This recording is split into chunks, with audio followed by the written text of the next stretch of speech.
Hello, everyone. My name is Stacy Hodge, producer of Learning Experiences at the National Restaurant Association, and I would like to thank you all for participating in this webinar titled Digital Disruptions, the Evolution of the Traditional Path to Purchase in a Connected World. This webinar is an extension of content offered at the inaugural Restaurant Revenue Growth Conference that took place this past May. We are thrilled to provide more resources and learning opportunities from the conference, as well as future offerings, so please stay tuned. Before we get started, I would like to cover a few logistics for the webinar. Please make sure that the media player in the bottom left-hand corner of your On24 attendee screen is active to access the audio functionality for this webinar. We will take questions during the webinar today. We'll hold most questions until the end of the presentation. You may type questions, though, at any time using the questions window in your On24 screen. We will do our best to answer as many questions as possible before we conclude the webinar. If your question is not addressed, we will follow up via email with our presenter. You will also receive a brief evaluation upon conclusion of the webinar. Please take a few minutes to provide your feedback and suggestions on topics that you would like us to consider as we develop future programs. And you'll also receive a complimentary recording of this webinar this week that you may replay anytime. I'd like to thank our webinar sponsor, the Coca-Cola Company, along with our Restaurant Revenue Growth Conference sponsors for their ongoing support. They are all incredible National Restaurant Association partners and strong advocates for these extended learning opportunities as part of the conference program. So thank you all for your support. And without further ado, I'd like to introduce our speaker, Gwen Brannon, Director of Guest Insights and Analytics at the Coca-Cola Company. Gwen leads research and insights support for Coca-Cola's food service organization and delivers value to customers through an understanding of the trends impacting the industry, consumers, occasions, and beverages. Gwen's expertise in market research and insights she'll share in this webinar are pertinent to understanding customers' digital behavior and purchase trends, all help to drive business growth. Please join me in welcoming Gwen. Thank you so much, Stacy, and hello, everybody. Thank you so much for joining me today. As Stacy mentioned, I am the Director of Guest Insights and Analytics at the Coca-Cola Company. I have been with the Coca-Cola Company for almost 15 years now in some role. I started with the company as an undergraduate intern when I went to school across the street at Georgia Tech, and my career has led me through sports marketing and analytics, and I've spent the last 12 years focused solely in an insight-specific role. That said, the food service space has been pretty new to me. I spent the last year and a half working on a large tracking platform for our food service business that we watch at Coca-Cola, very similar to how we watch our own brands and categories. We look at brand health and a deep dive into different trips that people may have to different food service establishments and interview 365 days a year. So really interesting stuff. And earlier this year, I had the opportunity to move into leading this awesome team of guest insights and analytics at Coca-Cola. As I moved into this role, really my first 90 days, I was all about learning and trying to figure out what are the hot buttons that are facing our customers and how can we make sure that Coke is well positioned to answer the call that you may need to help your businesses grow as our restaurant partners. And one of the core spaces that it quickly became clear that I needed to build my brain around was digital.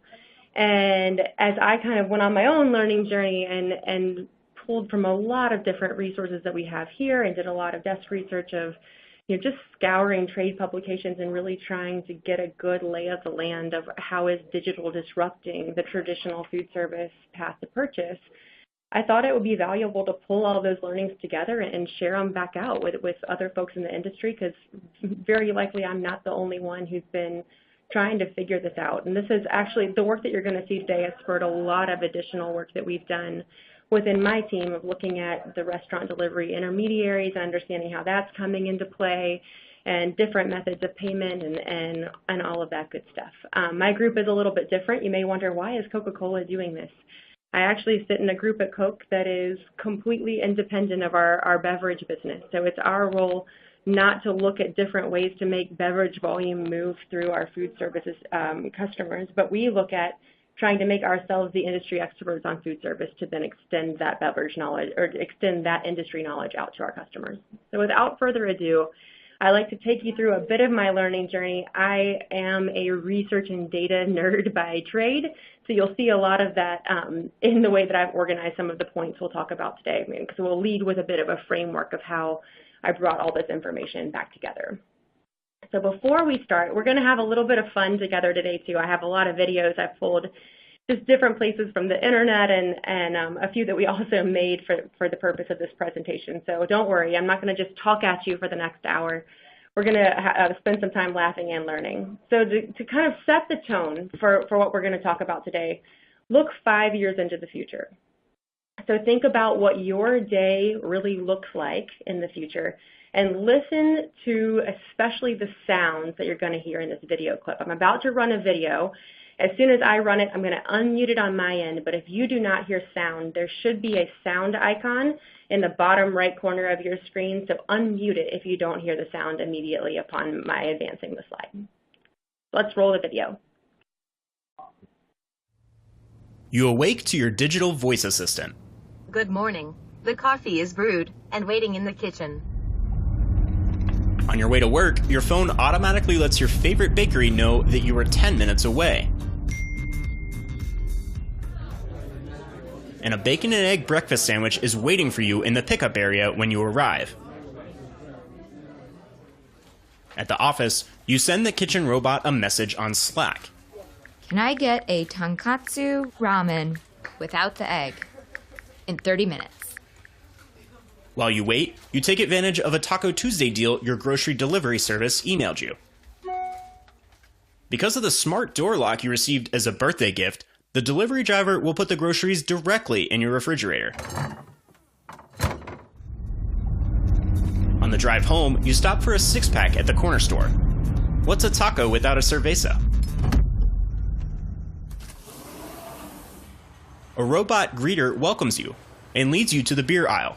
Hello. Follow me to the beer aisle. You grab the beer and walk right out of the store, as your credit card is automatically charged and a receipt is texted to you. When you get home, you receive a text from your boyfriend that his plans have changed, and he'll be coming over for dinner after all. Alexa, order pizza. 30 minutes later, she lets you know that the order is at the door. When you open it, a small wheeled bot is at your feet. You enter your PIN into the touchscreen, and a door on top pops open. Dinner. Thank you for your order. And it scoots away and disappears around the corner. Okay, so obviously what I wasn't trying to do with that video is wow you with my own video creation skills. But what I really wanted to set the tone with is, we said 5 years in the future. And as you watch that video, you may have been thinking like, man, a lot of this is right here in the here and now. And really what I think we're going to see over the next 5 years is right now, one person may have an Amazon Echo in their home, and another person may be attached to their smartphone all day, and another person may have a subscription to a delivery service that brings them meals every week. But what we're going to start to see is this becoming more and more a part of every second of people's day, and certainly changing not only their general journey through all occasions that they may experience in their lifetime and in their day-to-day lives, but also start influencing food service kind of as an extension of that. So as we looked at this, we were looking at determining some key spaces that we really felt like this digital world was starting to impact in terms of food service. So I'm going to talk about 4 key themes that really started to emerge here. So the first one is all about connectivity. So no surprise in an era like what we're seeing today that consumer expectations keep getting higher and higher. And I found a quote by Ray Kurzweil, who is an economist, and he said that technology goes beyond mere tool making. So it's a process of creating ever more powerful technology using the tools from the previous round of innovation. So at Coca-Cola, one of our core 4 growth behaviors that we hold each other to on a daily basis is the idea of iteration and putting out version 1.0 and then iterating into version 2.0 and 3.0 and so on and so forth. And we're certainly seeing that iteration here. And what Ray Kurzweil was referring to here is what's called the law of accelerating returns, right? So exponential growth of diverse forms of different pieces of technological progress. And certainly in the area of connectivity, that's happening. Whenever a technology approaches some kind of barrier, a new technology is going to be invented to allow us to cross that barrier. And that's really creating a paradigm shift that's going to continue to be increasingly common.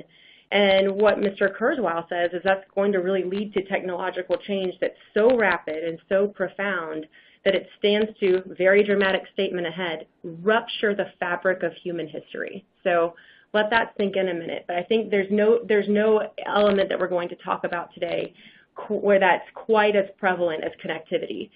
So what connectivity used to be was the blending of boundaries between physical and digital. But now as we move into this new era, it also has to be seamless and relationship building. So going from the idea of omni-channel and the blending of boundaries, but into an area where we are truly resolving tensions that consumers may be experiencing. The next phase, and we are not going to spend a ton of time here today in the interest of making the most of our time together, is curation. But I'll speak about it a little bit on this slide. It used to be these offerings that satisfy value perceptions tailored to an individual, but now what consumers are looking for us to do is get data-driven improvements to personalization. They know how much data we are taking in about them, so they expect us to curate that data and return to them offerings tailored to what they do in our environment. So if we have information that a consumer always comes into our establishment and orders a certain combo meal, they are not excited by getting incented with a reward for something they would never even consider ordering. So the idea of curating the data that we get for them in addition to curating content in the social media space and beyond.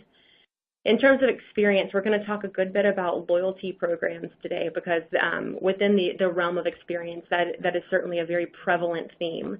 But experience used to look at entertainment beyond the actual transaction. But now it's looking to kind of provide these unique and differentiated spaces and environments, even some of them being virtual. And then finally, sorry, I didn't even build out my slide for you. And finally, as we move into convenience, we're looking at entertainment beyond, we're looking at getting that lightning speed, that's execution to perfection, and very, very customized experiences with our guests.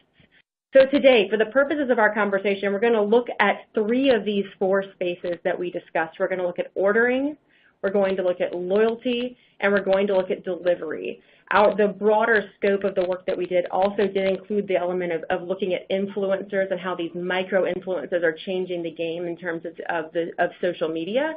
And we also looked at delivery. Today we're going to focus on mobile payment within convenience. Sorry if I misspoke there. So without further ado, I want to leave you with one quote, and this really hit home for me. As I looked at this comic and was thinking about what people are expecting, you see the man here saying, I put our couch on Craigslist and now Facebook is trying to sell it back to me. So in terms of consumers' expectations, they are getting smarter. It's not just as simple as us saying, oh, drop a cookie and remind them. For me personally, I was shopping on Zappos and found a pair of shoes, and I decided I did not want the shoes. The shoes were not cute. And that pair of shoes followed me around to various internet sites for the next 3 weeks. And that used to be something that consumers said, how clever, but they're getting wise to this type of behavior, and they're asking that we as industry experts wisen up as well and really curate and take advantage of all the technology at our fingertips to give them a more seamless experience overall. So with that, let's move in to our first space where we're going to talk about connectivity. And once again, I'm going to lead with a video. Again, a reminder that if you can't hear it, use the icon at the bottom right of your screen.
All right, so obviously, as I mentioned, we're going to laugh a little bit today, but as I've talked to folks about connectivity, one of the first questions I always get asked is, are human beings going away? Is this really a thing that people don't want to interact with humans at all? So as I found that video, I thought it was a great way to set up our discussions around mobile ordering. And what I really want to think about is where we are today, where we're going tomorrow, and what we think this space is going to look like in the future. So right now, we have tablets and phones really leading the charge, using the touchscreen interface, having apps, having some websites, and a lot of different steps.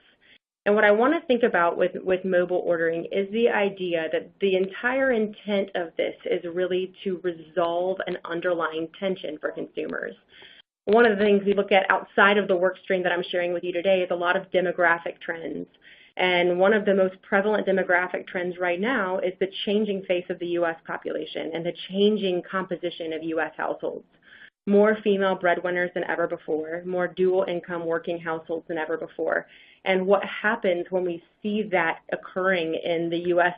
kind of fabric of our composition is people have less and less and less time, which is what has bred the space that we're talking about here with mobile ordering. But what's really interesting and what's really crucial with mobile ordering is keeping in mind the tension that you're trying to resolve.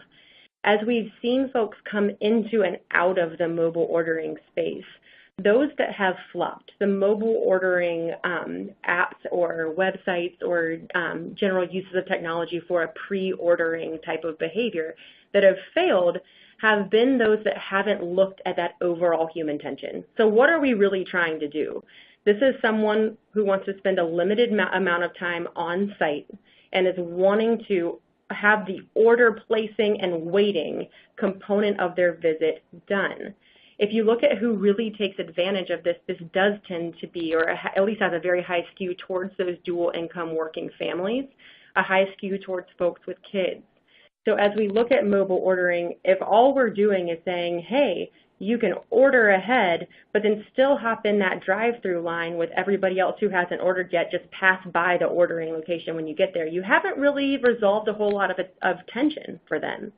Same type of thing in terms of if you say, hey, order ahead, drive here, park your car, look in the back. I'm a proud minivan driver with a 5-year-old and a 3-year-old in the back.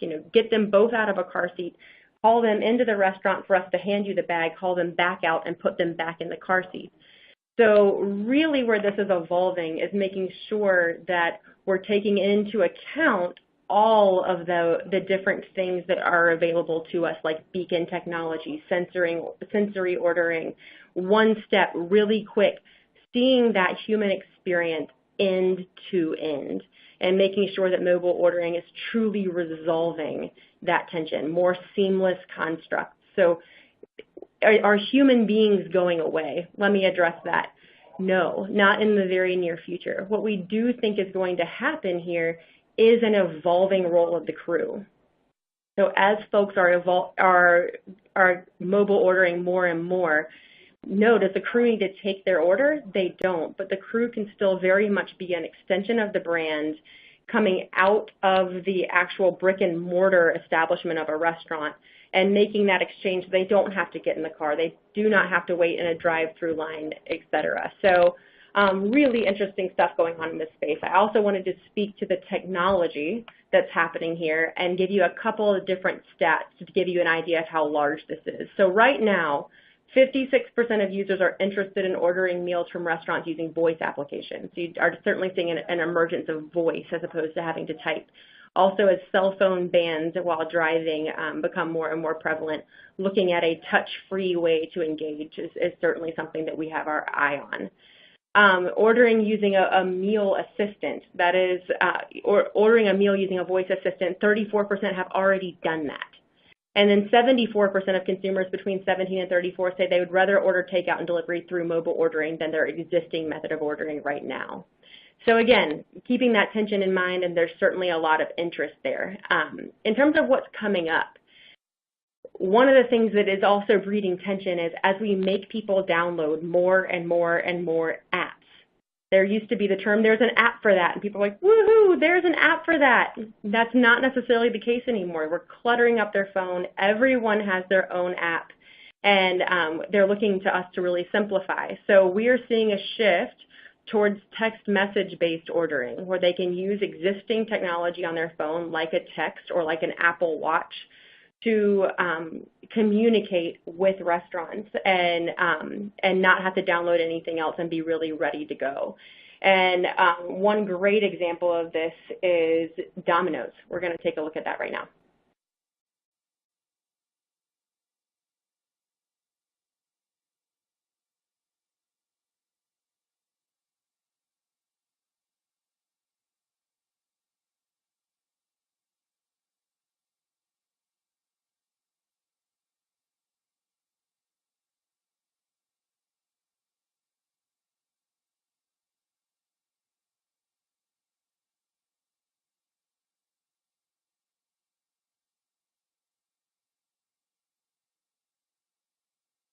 In the interest of time, I think you get the point. But what I think is really interesting about that space is, again, making it very seamless for the user. They don't have to download anything. They can do it on the go.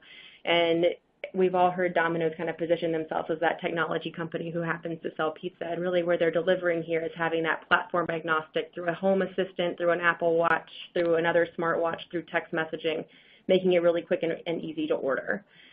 And in terms of where we think this is going even further out than this idea of the proliferation of the text messages, into the idea of in-vehicle ordering. And by 2020, it's estimated that more than 250 million vehicles worldwide are going to include some form of embedded connectivity. That stat actually comes from Visa, and they certainly have their eye on this space. So as we look at kind of the connected vehicle, that is certainly something that we're seeing emerge as a huge opportunity to keep our eye on. Is it right in the here and now? No. I think a lot of the Bluetooth technology and in-vehicle technology right now still has a bit of a ways to go, but it's certainly something to keep our eye on, especially as we do continue to see people's behavior limited in terms of what they can do from the car. This is becoming something that I think we'll see be more and more prevalent. The other pieces that are emerging are things like facial recognition. So once you get into the establishment, if you're not doing a mobile pre-order, but you're doing a retention of their data and what they've ordered in the past for kiosk-based ordering with facial recognition, that type of thing. So a really interesting space right now, and certainly something that we have our eye on. In terms of thought starters, I did want to give you guys kind of 3 key points to take away in this connectivity space. So the first thing is really being proactive in addressing the needs and wants and concerns that our consumers have. So millennials have privacy concerns. Centennials, very slow to share personal details in a public forum. So think of ways to help calm that with the growing technology and with the privacy concerns and making it kind of limited what you have to capture. Younger consumers generally far more likely to have used various technologies than older generations. So nearly 70% of Generation Z has yet to use a mobile app to order food. So keep that in mind. That's the younger side too. So even though they're far more likely to use it, they're not quite engaging here. Make your transition slow. Don't take for granted that every single customer who walks in the door is going to understand how to use your kiosk or sign up for a mobile rewards app.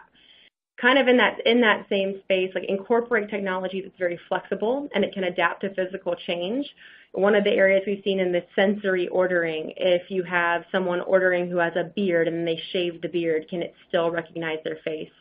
If they change their physical appearance in other ways, make sure that it can adapt and it can address it. They don't give you many chances to get this wrong. So if technology doesn't work, they don't tend to come back and say, oh, I'll give them another chance, maybe it'll work this time. They don't tend to use it again. So very harsh critics in this space in terms of our guests. And then finally, we talked about this a good bit already, mobile orders are mobile. You should always have the option for park and pickup. Make sure that you're really resolving that tension and not just saying, okay, we eliminated ordering, but your wait time is the same. Your experience is the same as if you came inside and ordered, or you have to get out of the car and all of that good stuff. So really keep in mind that overarching human experience that's happening there. All right, so moving from this idea of connectivity and shifting gears a little bit into loyalty, I want to leave this one with a video as well.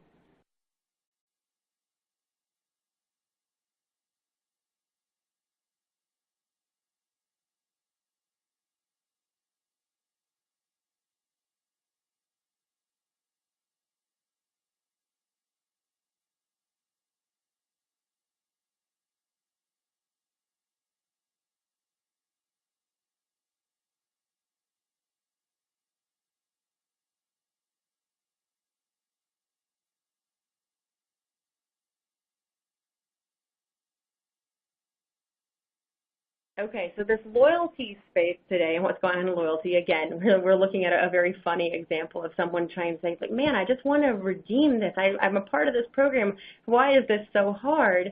And that's a lot of the noise that we're hearing within loyalty, that it's open to everyone. There's a middleman. Everybody has their own app. Everyone has their own cards. There's different incentive structures for one restaurant versus another, and you're just defaulting to any given one in one given space.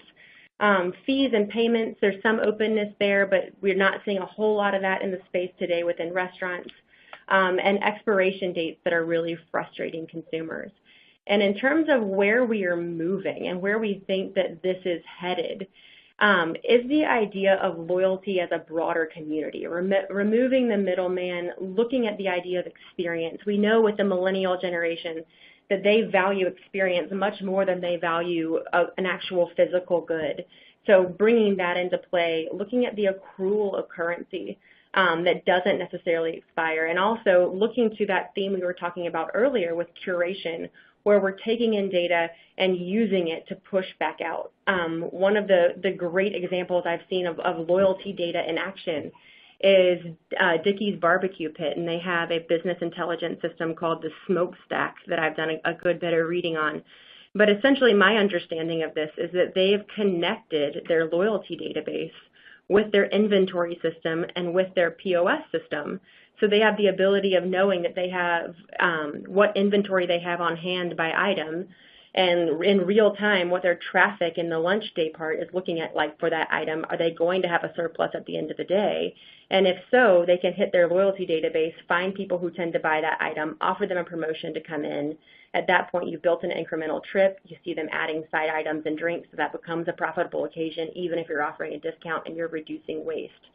So the idea of really making loyalty programs work, that serves a ton of purposes. You're eliminating waste for you, but you're also answering the call of the guest in terms of, hey, you always know when I come to your restaurant, I get ribs. And you just sent me hey, come on by for dinner for half price ribs. Great. You've learned about me. I have an incremental occasion, and you're certainly saving some money. And so consumers are here for that, and they even like hearing stories like that and hearing how customers or how companies are using their data to be more responsible. In terms of what's happening in this space right now, customer loyalty programs have topped $3 billion for the first time, so it's a huge business right now, but it's estimated that 8 million people kind of across the board in terms of who participates here have not even bothered to redeem their points in the past year. And 3 million of them have never even cashed in their points. So we do see participation here being a little bit spotty. And in terms of where we think that this is going to go for consumers, as you look at Amazon Prime as a great example of a community-based loyalty program, people pay to play with Amazon Prime. They're willing to pay an initiation fee to join on an annual basis this community that gives them benefits. And so Amazon says, hey, you can get free 2-day shipping by joining Prime, and then they continue each year to up the benefits of being involved with Amazon Prime, from streaming, from having Amazon Fresh, discounts on some of their other extensions, early offers to get some of their Amazon-specific products, so on and so forth. A really interesting concept in the space of loyalty, because they really have created this community of loyalists that are actually willing to pay because the program is that engaging. So certainly something to think about that takes us outside of our industry a little bit, but I think this idea of curating a community through loyalty is really interesting. The benefits just have to be there, the reciprocity of the deal between the company and the consumer. And then finally, in terms of next generation, I am not going to pretend to be an expert on blockchain. I'm not. We do have people sitting on the same floor as me right now who know blockchain backwards and forwards, but the benefit that blockchain is bringing to the loyalty space is really interesting. It's answering the call of the fact that there's not a universal currency, and that, you know, I get this rewards currency with one chain and that rewards currency with another one. Some restaurants in the here and now are trying to overcome that with third-party loyalty programs. So, you know, you may just, you can outsource it to a third-party vendor, and you have the same kind of internal point system as the nail salon down the street, and as the veterinarian's office, so on and so forth. That's starting to get us there. But TripKey is actually a really interesting concept in the hospitality space that's starting to use this in an even more advanced way. So I'm going to play you a quick video about that one.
So interesting stuff here as we look at TripKey and what that brings to the table. It is the idea of having this universal currency that can be used anywhere that Trip is accepted. And if you think about areas where you may have synergy, like this is in the hospitality industry where an airline and a spa and a hotel and a rental car company, they realize they're talking to the same consumer. So if they can create this cryptocurrency that can sit between all of their establishments and be accepted, so a massage may be 30 Trip and $100, but they have accumulated this cryptocurrency that they can then spend, and it's a universal currency across multiple related businesses. So I do think we'll continue to see blockchain come into play in this loyalty space as it continues to evolve. I do want to address one question that I saw come through about, could you not also be losing money in the Dickey's barbecue pit example? So if you send out a, hey, half price ribs because we're going to run out of ribs by the end of the day, could you not be discounting something that someone would have bought anyway? That risk certainly does exist. Someone may have been planning to come all along and buy ribs at full price. But keep in mind the idea of loyalty is driving the value of this community. So there's also inherent value in making them feel rewarded in this specific occasion. And certainly not all occasions, I would not imagine, are going to be people who would have come anyway. So there's certainly a lot of incremental trips that would be driven by a program like that. But that's something that I thought about as well as I was looking at it, is am I incenting behavior that would have happened anyway and offering it at a discount that may be unnecessary for me. So it's certainly an interesting push. As we move into thought starters, what do we do in this loyalty space, and how do we make sure that we stay relevant? So first is personalization at the forefront of your strategy. So no matter how futuristic and unique your loyalty program is, if a consumer doesn't really find value in the rewards that you offer, they're not going to partake in it. So it's all about getting that currency relevant, making sure that they feel rewarded and making sure that they feel like their reward is kind of at a good level of reciprocity to the value they contribute to your business. Also, looking at communication strategy, really looking at making sure you can get your loyalty program communicated out into your guest base. If you spend all this time making it best in class, but your communication strategy still relies on really traditional approaches, your hard work won't be seen. And I think in a lot of cases there are awareness issues with loyalty programs. Much like we talked about with mobile ordering, people are seeing that, hey, we're doing a loyalty program. We made a mobile app, but you've got to make sure that you are making people aware of what you're doing and making it easy for them to participate and easy to find out about. And finally, make the redemption and participation process as appealing as the perks of being a member. So as you see loyalty programs move towards being more community focused with less kind of task-based rewards. I have to do 5 different trips to earn 1 order of chicken nuggets, etc. I think we're going to see less and less task-based rewards and more of an emergence of the idea of rewarding you for being a part of the community. It's going to be really important to balance the perks with the expectation of being an overall part of the club. And there has to be an inherent value in joining and being a member. And as we see that community model emerge, you may continue to see more of a willingness to pay to play. And finally, make this membership feel attainable and make it feel worthwhile of the effort if you want to see people really latch on to loyalty. All right, you've survived 2 of my 3 points. Congratulations. And we're going to move into the last one, where I wanted to talk a good bit about what's going on in the delivery space specifically, because it's really at the forefront of a lot of our minds. So as I did before, let's lead with a video that gives a bit of a fun parody in the space. Some of you may have seen this one before. It's my favorite.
I like this video because I think everyone at some point in their career has encountered one of those V-neck guys, and it becomes a pretty relatable experience.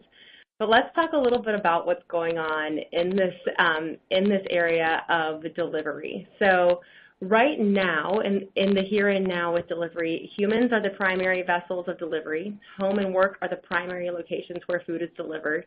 We're seeing cars and bikes be, again, the primary vehicles, lots of long wait times, and customers have to be present to receive the order.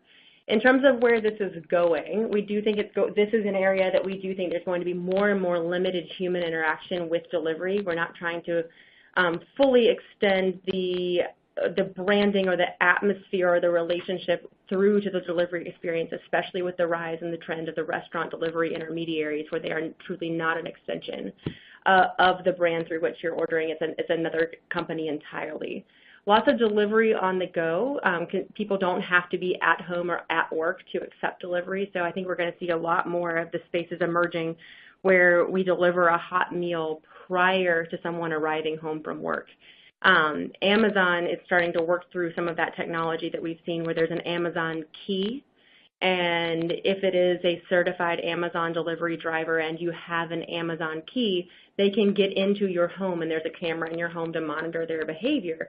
But imagine how that could extend into the food service space, where I know that I'm going to get home from work at 6:30 at night, so at 6:15, come in and deliver a hot meal from my favorite restaurant ready for my family to consume. Certainly, I think that's coming in this delivery space. We do hear a lot about drones coming. I'm not up to speed on drone technology, but air delivery is something to watch for sure.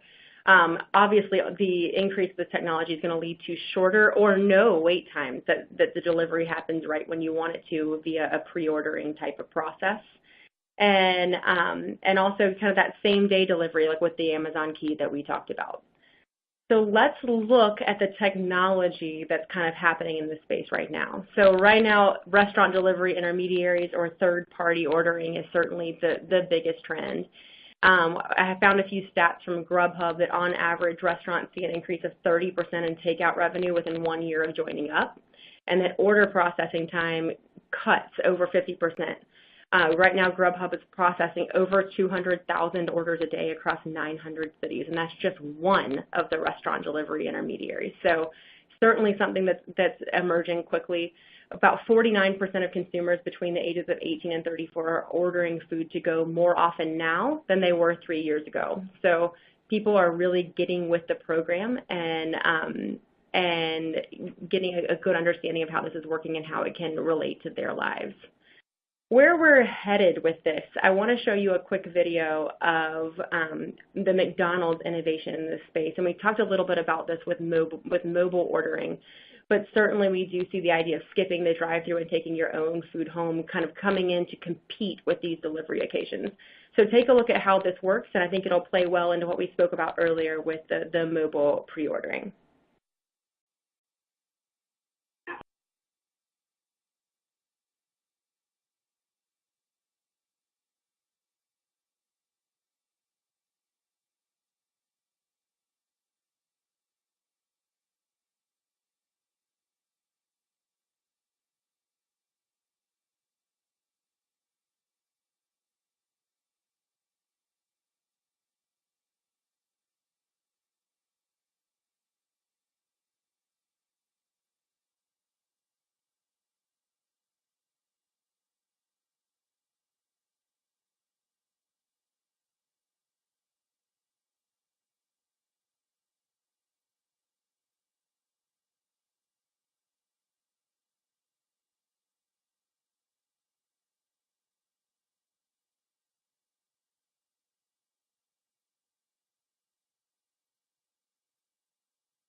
So what I really like about this video, and he goes on, I'd encourage you to look it up and take a look at his whole experience. But you kind of watch someone who hasn't done this before discover the different elements of this technology, and we have to kind of keep that in mind as we think about how people are using it.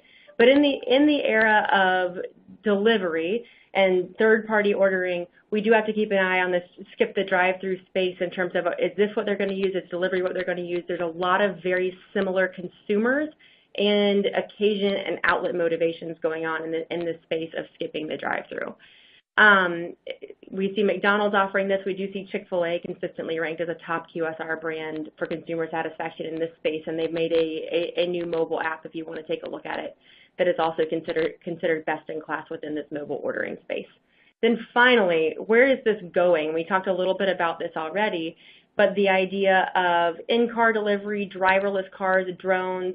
The in-car delivery is a pretty interesting one that I did have another video on that we could take a quick look at that shows how we can use this Amazon Key type technology to deliver the hot meal to the guest at work so that then they can drive it on to their own home. So let's take a look at that one.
So you get the point there as well. And what I think is really interesting about this space and what's going on with the technology is the idea, going back to the theme that we've talked about all through this presentation, is that resolution of consumer tension.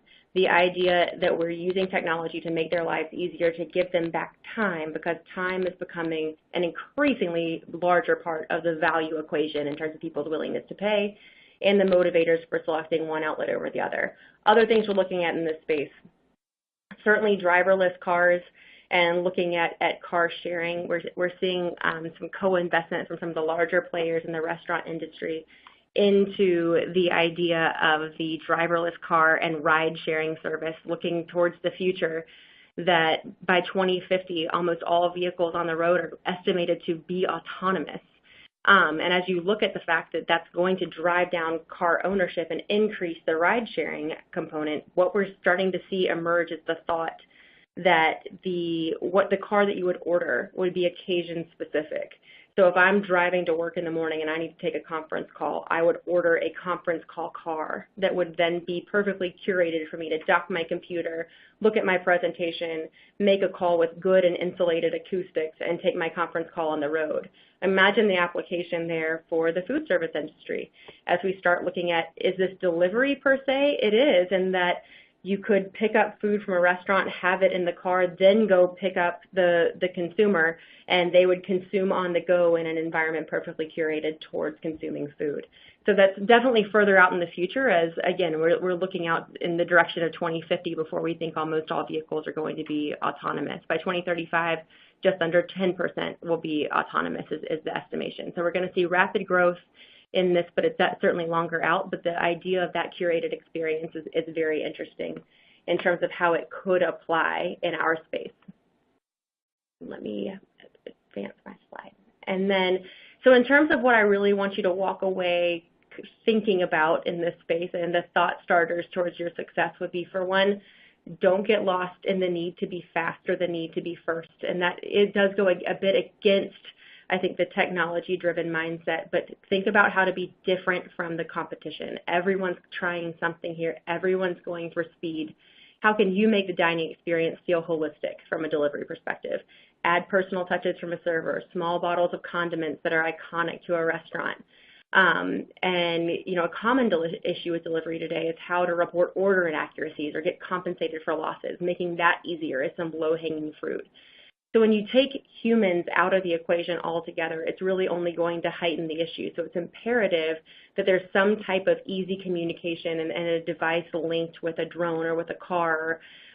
However, we're disconnecting from the human experience to let the restaurant know if there's any issues. So make sure you're balancing speed, experience, and seeing that occasion end to end as you innovate in the convenience space. I love this second point, being the first to market to find a way to deliver the whole menu. So the greatest delivery technology in the world will mean nothing if consumers don't have access to the food that they love from your restaurant. So keep that in mind for sure. Find innovative ways that you can deliver beverages, fried foods, desserts, etc. Make sure you're maintaining the integrity of the food and give consumers 100% access to the menu. Nobody likes soggy fries, etc. And that's something at Coca-Cola we're paying particular attention to and doing a lot of innovation in the space of making sure that we can deliver beverages well via this emerging delivery and this kind of proliferated delivery experience. And finally, being very careful not to inflate the ticket. One of the things that I've really seen in the delivery space is that people are really skeptical of, well, your first one's free and then it becomes $5 per engagement. People are willing to pay, and new technology can be expensive, so certainly there can be fees added to the service.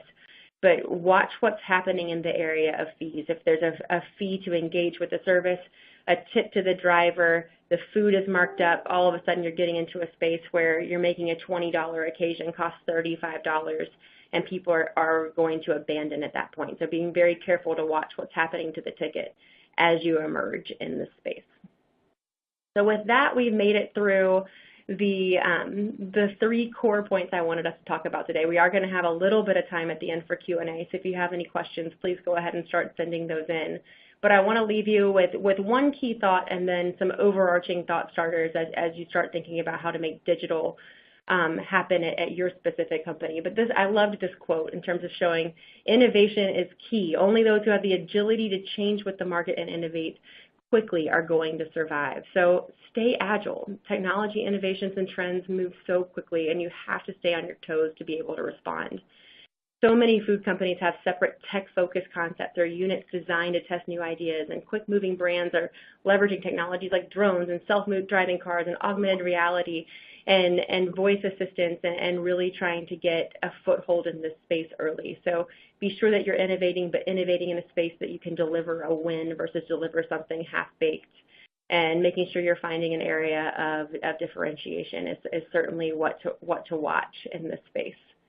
And finally, I am going to close out with four key things I want you to consider. First, and we've talked about this throughout all of these spaces, understand who you're targeting and understand what it is in their life you're trying to resolve. And make sure technology may be a component of that, but make sure you also have the other resources, be it crew, something specific about your atmosphere or your real estate to really deliver a positive end-to-end experience when technology is involved and when it's not.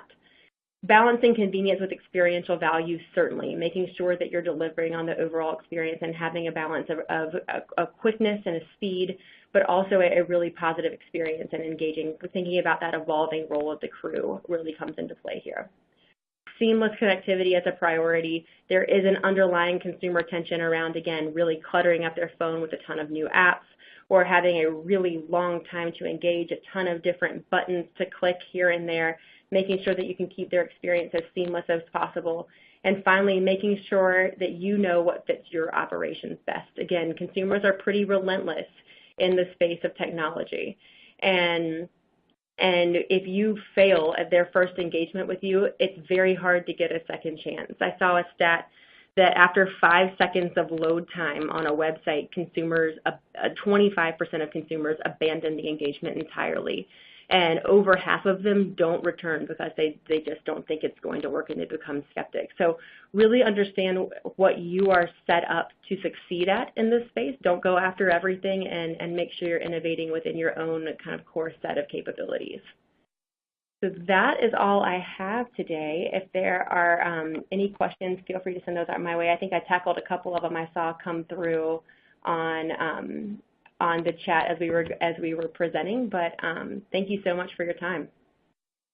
Thank you, Gwen. We really appreciate you spending time sharing your expertise on this webinar. And if you do have any questions, please don't hesitate to type those in the QA window on your screen, and we'll address those in the last remaining minutes. We will, again, follow up with a PDF of the presentation slides along with the recording this week. And again, you'll be able to replay as often as you like. We, again, also ask for your feedback through the evaluation that you'll receive after the webinar. And I want to thank Gwen, certainly again, as our presenter and the Coca-Cola Company for sponsoring this webinar, and to all of our conference sponsors. So we'll pause for just a minute to see if we do have any additional questions. If anyone has questions after the webinar, you may submit those to programming@restaurant.org, and we'll follow up with Gwen on any possible information that we're able to provide to you.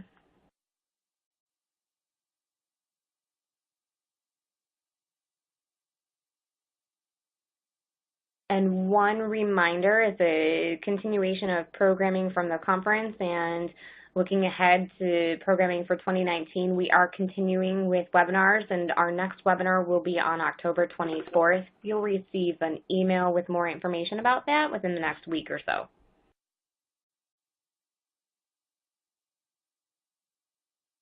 And so again, we have just a couple minutes. We'll see if we have any other questions.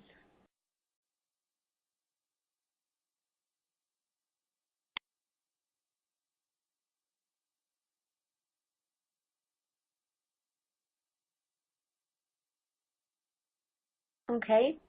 Well, it doesn't appear as though we do have any other questions at this time. Gwen, thank you again for all of your support presenting at both the conference this past May as well as today. We really appreciate everything that you've done for our participants and really being able to extend this content forward. My pleasure, Stacey. Thanks for having me. Everyone, have a great day. Thanks.